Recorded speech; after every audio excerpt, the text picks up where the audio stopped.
Bathroom रे वर्षा देइछि से पुणी छोटिया पूरा तले देख। हेलो सांग माने दुनिया तो आपण बहुत प्रकार पारा देखिथिबे हेले आज मु जो पारा विषय आपन को कहिया को जाउछि बा देखिया जाउछि नाही केबे जानिथिबे नाही केबे देखिथिबे ता ना सी होछि विदेशी पारा।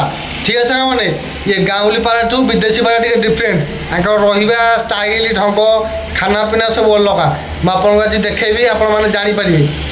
गाउली पारा माने तो सब गछ ऊपर हो कि घर ऊपर हो एवली ऊपर रहितांती हेले विदेशी पारा भाई घर तले माने घर तले जो टाइली पड़ची तुम जो चलिकी जाओ से बाट ही माने पारा बसा कर रुहन।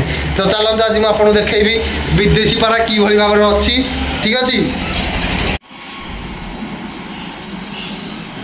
यही सांग मैंने ये हूँ से विदेशी पारा जे कि तले रोचे देखते उड़ी पड़ा माने एत बड़ घर सब एत घर अच्छी माने एत घर आड़े सब अच्छी घर ऊपर वर्षा न देकी देखु भाई बाथरूम रे वर्षा देइछि से पुणी छोटिया पूरा तले देखंतु आ तार दीटा सुंदर सुंदर अंडा देखंतु को भले आइछि देखि पारछंती बहुत सुंदर।